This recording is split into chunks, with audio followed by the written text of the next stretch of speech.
Bab 31. Wanita yang lembut. Warrior yang memeluk wanita berbaju putih dengan erat. Karena kecepatan jatuh terlalu cepat, tekanan angin menusuk pipinya sedikit menyakitkan. Wanita di lengannya jauh lebih baik daripada dia. Meskipun wajahnya sedikit pucat, dia tenang, seolah-olah mereka tidak jatuh dari tebing. Wanita itu menatap warrior yang dengan mata tertutup, dan alisnya sedikit mengernyit. Pada saat ini, kedua orang itu berpelukan erat. Terutama, warrior yang takut dia akan jatuh. Tangannya melingkari pinggangnya dengan erat, sehingga tidak ada celah di antara mereka. Meskipun ini adalah kasus khusus, dia masih belum terbiasa. Adapun warrior yang, meskipun dia terkesan dengan wanita cantik, bagaimana dia bisa memikirkannya? Dia hanya berharap untuk menyelesaikannya dengan cepat. Dengan kekuatan fisiknya, dia tidak bisa jatuh sampai mati pada ketinggian lebih dari 100 kaki. Paling-paling, dia hanya berantakan. Dirinya tidak tahu berapa lama kemudian, warrior yang membuka matanya dan menemukan bahwa dia dan wanita berbaju putih itu masih jatuh. Tiba-tiba, kepanikan perlahan menyebar dari lubuk hatinya. Harus bagaimana? Warrior yang tidak punya pilihan selain menaruh harapannya pada wanita itu. Karena dia menyuruh dirinya sendiri untuk melompat, dia harus punya cara.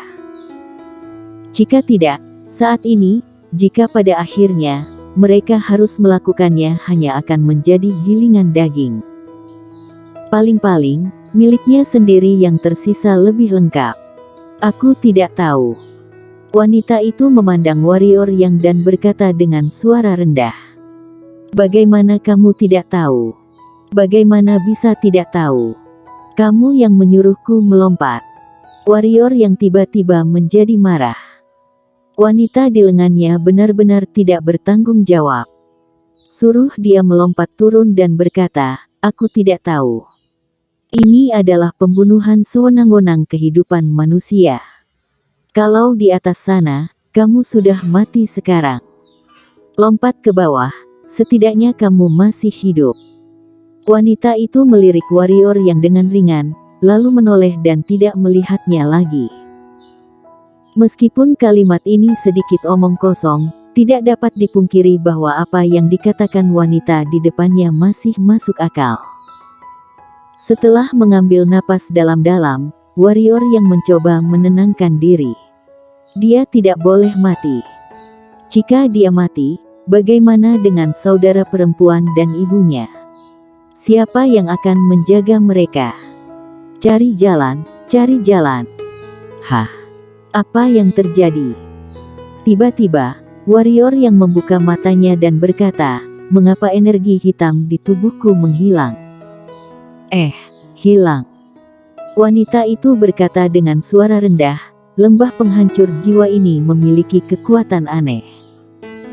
Siapapun yang turun akan kehilangan energi hitam dan menjadi orang biasa. Tubuhmu sekarang kehilangan energi, yang berarti kita akan menjadi rendah. Berbicara tentang ini, wanita itu menoleh untuk melihat warrior yang dan berkata, aku tidak menyangka akan mati di tempat ini bersamamu hari ini. Kamu tahu kamu akan mati jika melompat turun, bukan? Gumam warrior yang. Wanita itu mengangkat mulutnya sedikit, memasang senyum menyentuh dan berkata, sekarang baru tahu. Jika kita masih di atas, kamu harusnya dapat memikirkan akhir dariku. Tentu saja, akhirmu juga tidak akan lebih baik. Sekte hantu memiliki metode rahasia yang disebut mengikat jiwa. Mereka akan memenjarakan jiwa kita dan menjadi budak mereka. Pada saat itu, kita benar-benar menderita dan tidak dapat melarikan diri. Kalau begitu aku juga harus berterima kasih, kata warrior yang dengan sinis. Saat ini, wanita itu bertarung dengan sekte hantu. Dia terlibat tanpa alasan. Dia pikir dia bisa lolos dari kejaran sekte hantu. Tanpa diduga, dia meninggal dan melompat ke lembah penghancur jiwa.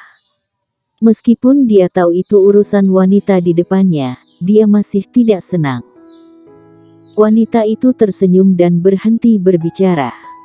Dia mengerti suasana hati pria di depannya. Siapapun yang terlibat tidak akan dalam suasana hati yang baik. Melihat wanita itu tidak berbicara, warrior yang juga menyerah untuk bertarung dengan wanita itu. Dia terdiam beberapa saat. Begitu matanya berbinar, dia mendorong wanita itu menjauh, lalu menepuk perutnya dengan tangan kanannya dan berkata, "Si kecil, cepat keluar dan tolong kita.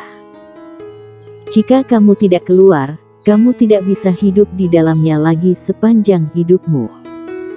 Pada saat ini, dia tidak peduli dengan orang luar. Sekarang dia hanya bisa menaruh harapannya pada si kecil misterius itu. Selesai berkata, cahaya ungu menyala, dan macan tutul ungu muncul di bahu warrior yang. Melihat kemunculan macan tutul ungu yang tiba-tiba, mata wanita berbaju putih itu terbuka lebar, bahkan karena kepribadiannya yang acuh tak acuh dan tenang, dia juga terkejut dengan kemunculan tiba-tiba sesuatu di depannya.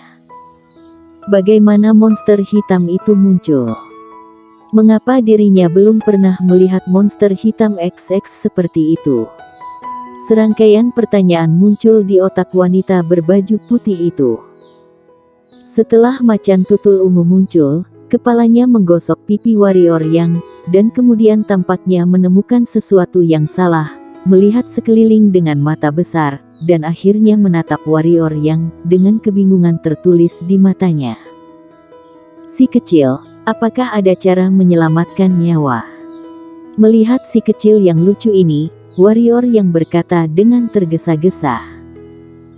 Macan tutul ungu berkedip, memandang warrior yang, memandang wanita berbaju putih, lalu berkedip lagi, dan akhirnya mengangguk.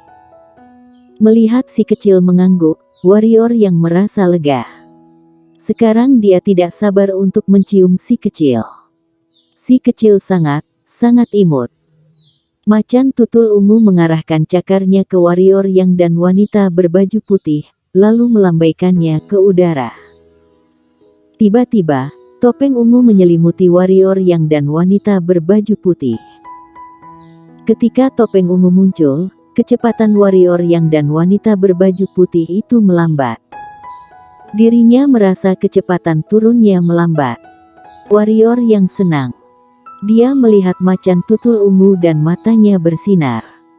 Dia benar-benar menggendong si kecil itu. Si kecil di depannya pasti merupakan sebuah harta karun. Tidak hanya merupakan monster hitam, tetapi juga memiliki kemampuan ini. Dia benar-benar harta yang besar. Terkejut, wanita berbaju putih menoleh dan menatap warrior yang. Dia tidak bisa mengerti pria di depannya. Pertama itu adalah energi hitam dan master runa. Sekarang dia memanggil monster hitam, dan monster hitam juga sangat misterius sehingga dia belum pernah melihatnya. Apakah dia benar-benar hanya seorang murid tukang? Wanita berbaju putih itu sangat bingung. Setelah memberikan cahaya ungu kepada warrior yang dan wanita itu, si kecil itu masuk ke pusaran pusat energi warrior yang dan mengejutkan wanita berpakaian putih. Kemana perginya? Tidak dapat menahan rasa ingin tahu, wanita berbaju putih itu bertanya. Warrior yang memandang wanita berbaju putih dan berkata, rahasia. Pusaran pusat energi adalah rahasia, dan si kecil itu juga rahasia. Dia tidak ingin orang lain mengetahui dua rahasia ini. Terutama wanita kuat di depannya. Jika dia memulihkan kekuatannya di masa depan, itu akan menjadi tragedi untuk mempelajari pusaran pusat energi. Wanita berbaju putih berkata, oh, dan kemudian dia sangat berpengetahuan dan tidak terus bertanya. Setiap orang memiliki rahasia, dia mengerti. Tidak lagi khawatir jatuh menjadi hancur, pikiran warrior yang menjadi aktif karena wanita cantik berada dalam pelukannya, Tubuhnya harum dan hangat, dan dia adalah pria normal. Dia secara alami memiliki beberapa reaksi normal. Wanita dalam pelukannya sangat cantik. Dapat dikatakan bahwa dia adalah wanita paling cantik yang pernah dilihat warrior Yang. Jika dia pernah melihat wanita cantik seperti itu sebelumnya dan kekuatannya masih begitu kuat, dia tidak akan memprovokasinya. Ini bukan inferioritasnya, tetapi pengetahuan diri dan pengetahuan dirinya. Wanita seperti ini umumnya tinggi hati dan bangga. Tidak diragukan lagi memalukan diri sendiri bagi pria biasa untuk membuat gagasan tentang dirinya. Sama seperti sekarang, bahkan jika wanita kehilangan semua prestasi mereka, kebanggaan bawaan mereka masih sangat jelas. Meskipun wanita tidak sengaja menunjukkannya, tetapi memang begitu. Dari hilangnya kultivasi wanita hingga sekarang, kita dapat melihat jelas tanpa bertanya padanya. Ini adalah wanita yang sangat arogan, yang merupakan ide dari warrior Yang. Jika itu biasanya, warrior yang tidak akan menghabiskan pikirannya pada wanita ini, tetapi sekarang, mereka berpelukan erat, meskipun dia tidak memiliki pikiran yang menyimpang, tapi tubuhnya iya. Sepertinya dia merasakan sesuatu yang aneh mengenai warrior Yang. Wanita itu memandang warrior Yang dan berkata dengan suara yang dalam, "Apakah kamu ingin mati sekarang?" Meskipun itu hanya sebuah kalimat, wanita itu mengatakannya tidak dengan marah dan kasar, dan ada perasaan membunuh yang samar.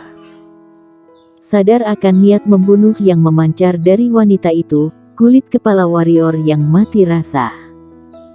Dia dengan cepat menggelengkan kepalanya dan berkata, "Jangan impulsif. Aku tidak memprovokasimu sama sekali."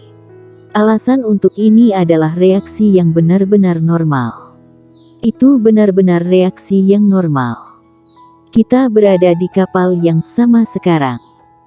Kita harus bekerja sama dan saling membantu di kapal yang sama. Jangan membuat kontradiksi. Wanita itu tidak berbicara, tetapi menatap warrior Yang. Warrior Yang tersenyum dan melanjutkan, "Kami masih tidak yakin tentang hidup dan mati kami. Bagaimana aku bisa memiliki pikiran cabul dan sepele seperti itu? Sungguh, itu bukan niatku. Itu adalah reaksi normal dari tubuh.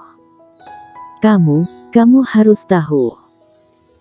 Warrior Yang harus mengakui bahwa meskipun wanita itu telah kehilangan semua prestasinya, warrior Yang tidak dapat menjamin bahwa dia tidak memiliki tongkat pembunuh lainnya, dan seperti yang dia katakan, sekarang mereka berada di kapal yang sama, mereka tidak boleh bertengkar atas kesalahpahaman kecil. Wanita itu menatap warrior Yang untuk waktu yang lama dan sepertinya berpikir bahwa warrior Yang mengatakan yang sebenarnya, lalu dia menoleh dan memalingkan muka. Melihat ini, warrior Yang menghela nafas lega. Kultivasi wanita itu disegel. Mata dan momentumnya sangat tajam sehingga dia layak menjadi orang yang kuat. Dengan adegan memalukan sebelumnya, tak satu pun dari mereka berbicara, hanya suara mendesing, dan suasana dalam cahaya ungu sedikit bermartabat. Dirinya tidak tahu berapa lama kemudian, mata warrior yang semula tertutup tiba-tiba membuka matanya. Ada kegembiraan yang sangat jelas di matanya, karena dia menginjak tanah dan mereka jatuh ke tanah. Pada saat ini, wanita berbaju putih juga membuka matanya.